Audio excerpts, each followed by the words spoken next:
here we are in Bramwell, Virginia. Beautiful spot right here on the river. This is a different type of shoot for me. We're going to be documenting an artist recording a song, I think maybe a few songs. So I'll be here, I think 4 or 5 days, just documenting everything. Different type of shoot for me. It's not a typical, session shoot, but I'm glad to be out here, glad to be traveling again. Very thankful to be doing what I love. I want these vlogs to have a little bit more substance to them, and not necessarily advice, but maybe experiences or anything like that. And I hit up a good friend, Jordan Cook, my boy. Shout out George. But I asked him, what is something maybe that he always wondered, or that someone might be interested. Not to say I'm some huge success or anything like that. I think what I do is pretty cool, pretty unique. Sometimes you grow numb to it, and I was just thinking, like, what am I going to talk about? So I reached out to him, and he kind of brought up some questions, and one of them was, from that 10-year-old getting a toy camera from his parents and recording his friends in the backyard and being so into movies and all that, like, what does it feel like now to be doing videography full time? It's pretty interesting because I've been doing videography full time for almost 2 years, and my main source of income is my YouTube. And to put it lightly, I get to create what I want. I'm very blessed in that fact where I don't have to do paid gigs or events that I don't necessarily like or want to do. So I'm very blessed in that aspect, but you get kind of numb to it. It's easy to take things for granted, but yeah, from being a 10-year-old making dumb YouTube videos with my friends to be doing this, it's kind of surreal.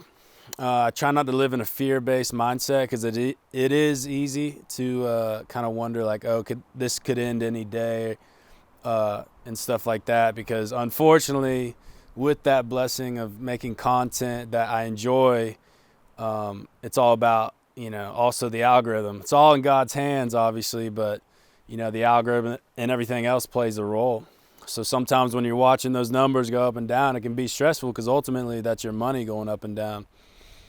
And but yeah, I try to be thankful. I try to come from a place of just gratefulness and living in the moment. It's hard to do, because anyone who knows about the content world, it's all about what's next. Like, what's the project? Great, that video did good, awesome. All right, on to the next one.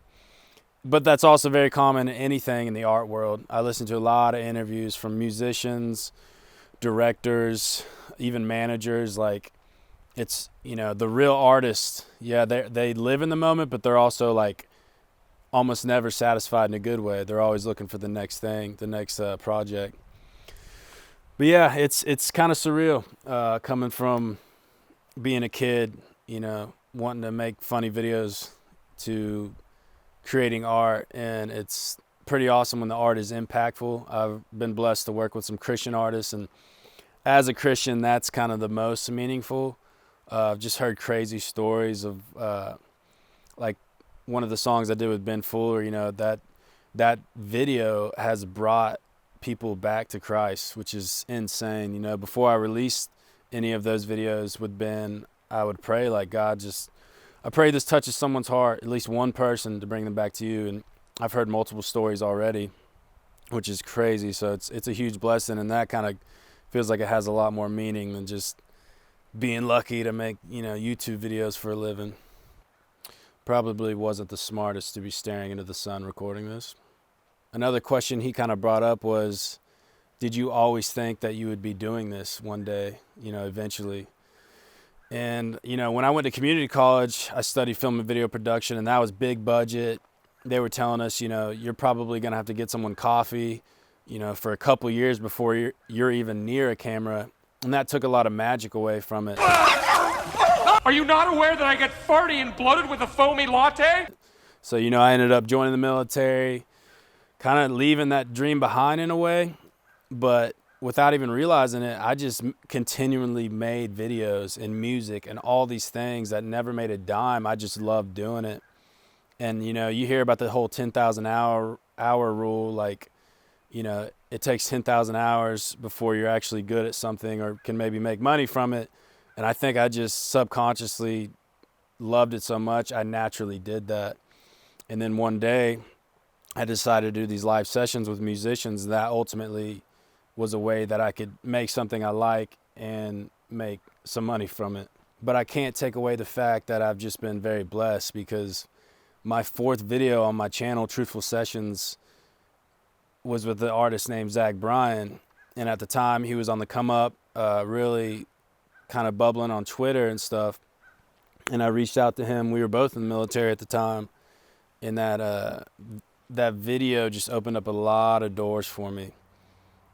Maybe I'll have a whole separate video about that. I really don't like to use famous people's names and this and that. I don't think this video is going to get a lot of views, so I might save that for a later video, kind of the whole story behind that. But basically after my 4th video, I was monetized, so I was making money, which is very uncommon.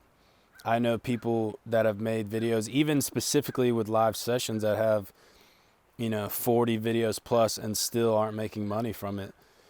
And I think it's not because I didn't want to make money or wasn't worried about it, but I think it just happened naturally, and I think it was ultimately God's plan, God's hand on it all. I don't know if I can sit here and say, like, if I would have shot 50 sessions and not made any money, I don't know if I would have kept going, but thankfully, I guess I never had to deal with that, just, again, it was God, it wasn't me. I'm no one special, I always say a monkey could do what I do. It's just kind of was quote unquote successful from the beginning, thankfully. But another thing I always keep to is everything is Lord willing. That is the catchphrase of the channel. If you wanted to buy merch, we even have merch with that, Lord willing, on the back. The catchphrase, Lord willing, is actually from the Bible, and I'll read that verse in a minute. But what sparked it kind of being my new catchphrase and everything was when I was in New Orleans starting to shoot sessions. There was one artist who we scheduled a shoot. It happened in New Orleans. And this one artist, we scheduled a shoot.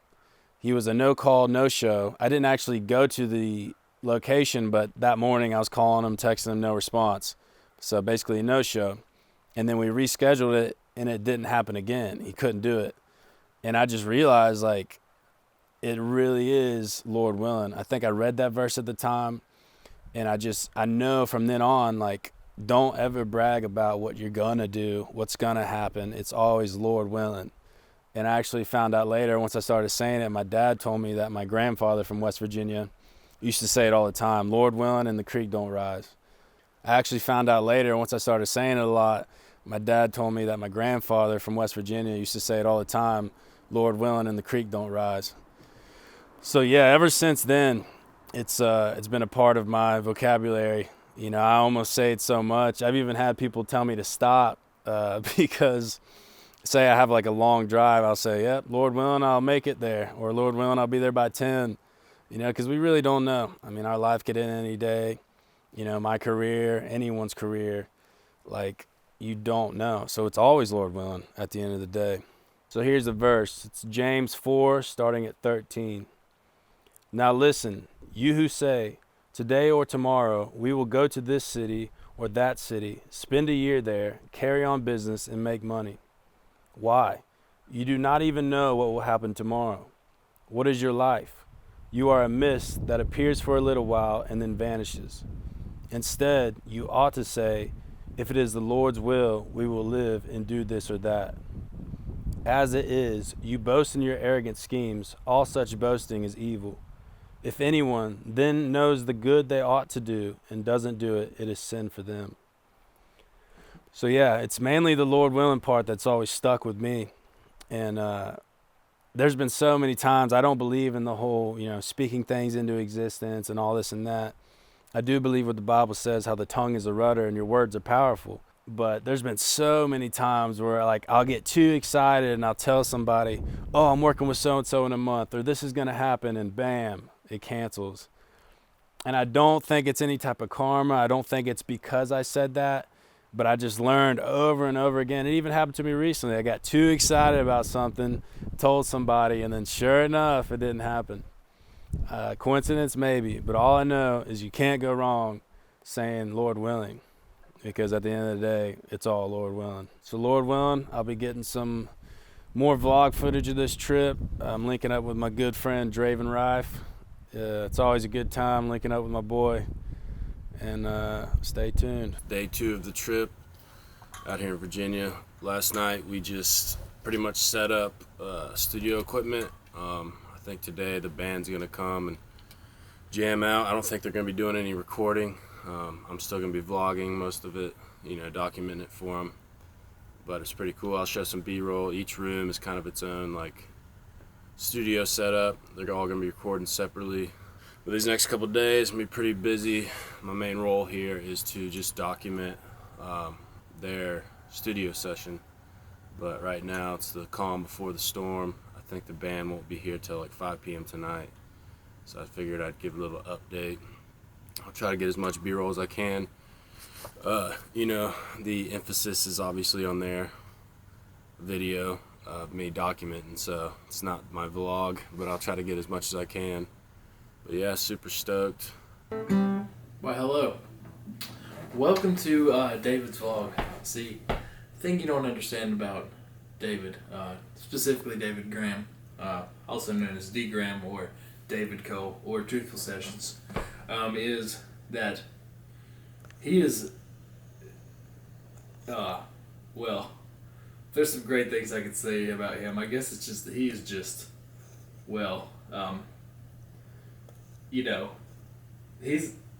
he's a guy. He is a guy. And I just hope you enjoy this vlog, and I just want you to know that it's okay to cry if you're a man. Okay?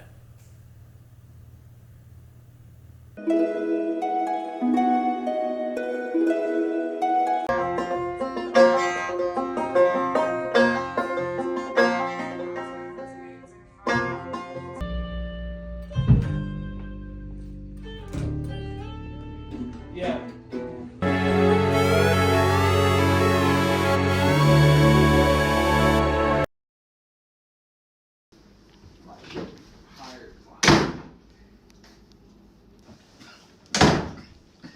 I wasn't as bad as normal. That's still doing that. Yep.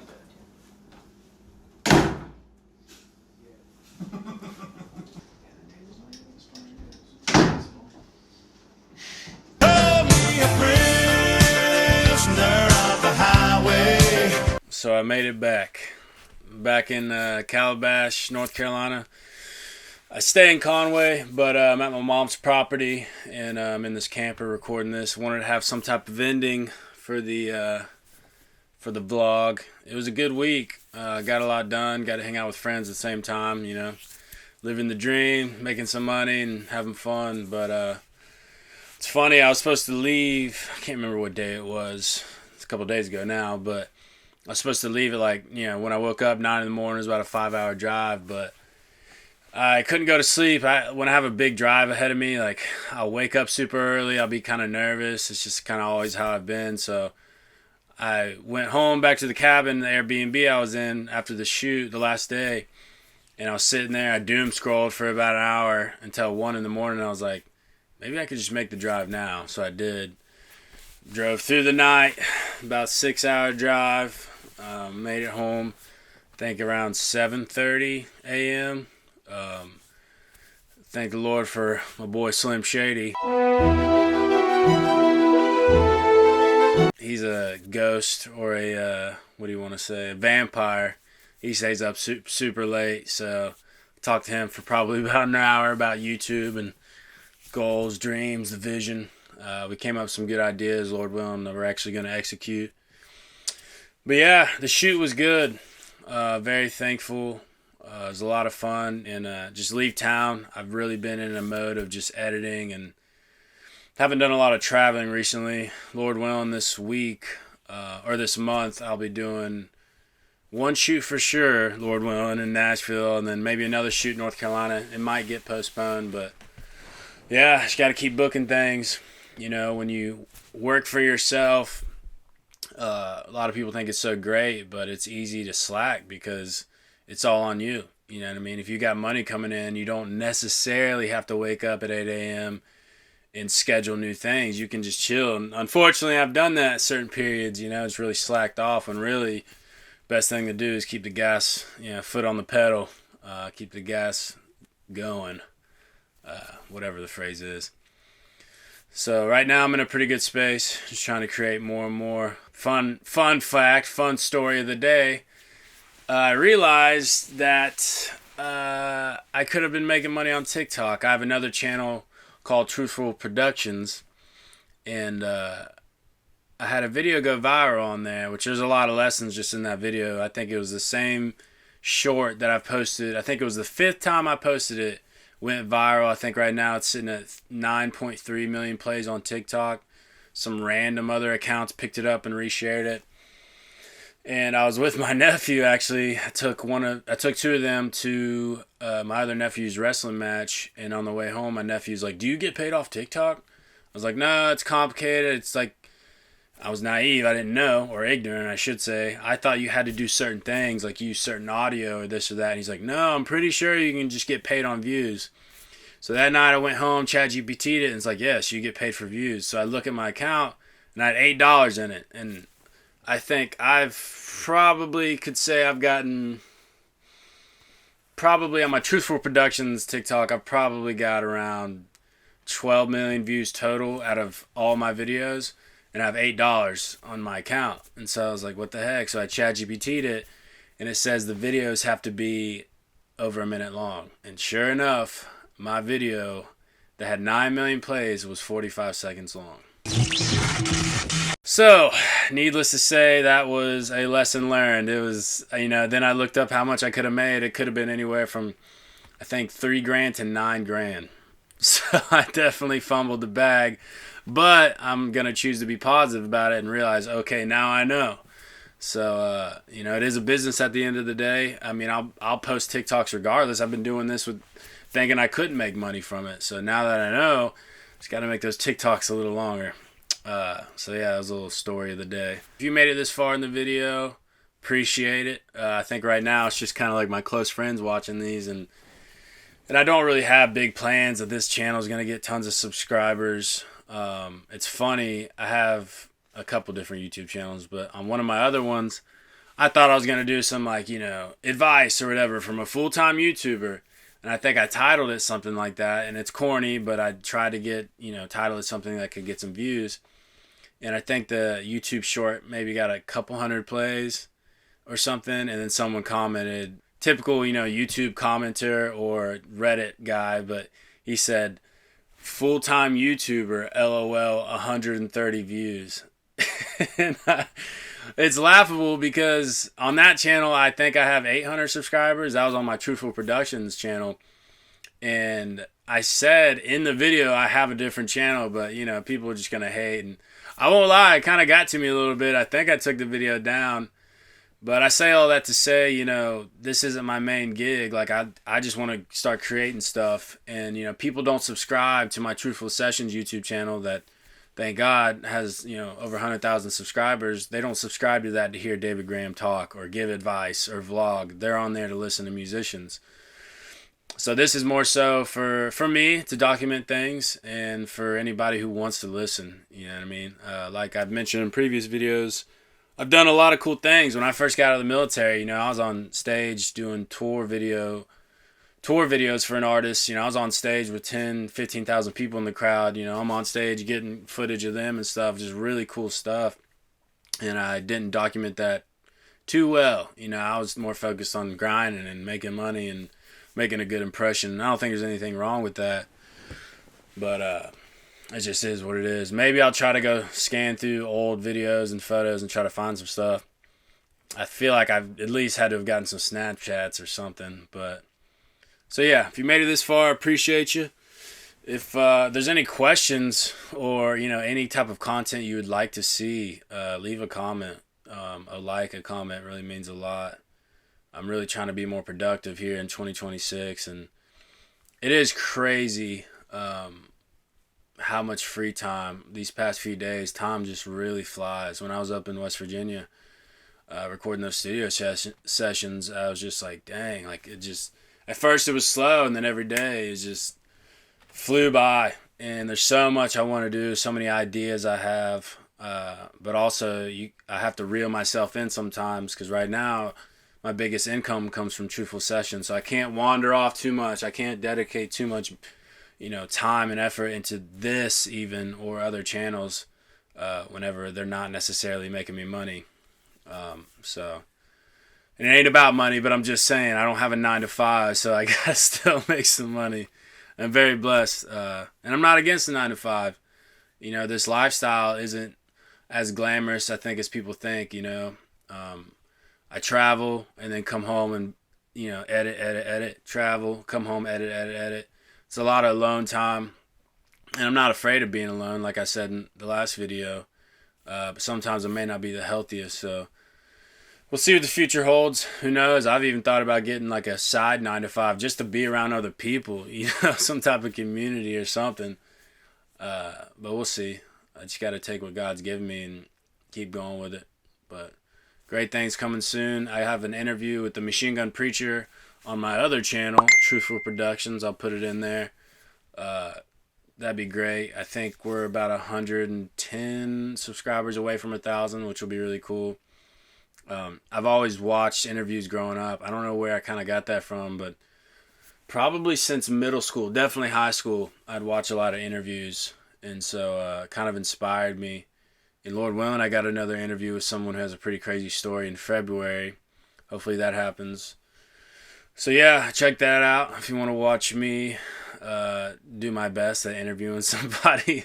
I don't know what I'm doing half the time with any of this, but shoot, I'll send an email and ask people, and if they want to do it, let's do it. So thank you for watching. Great things coming soon.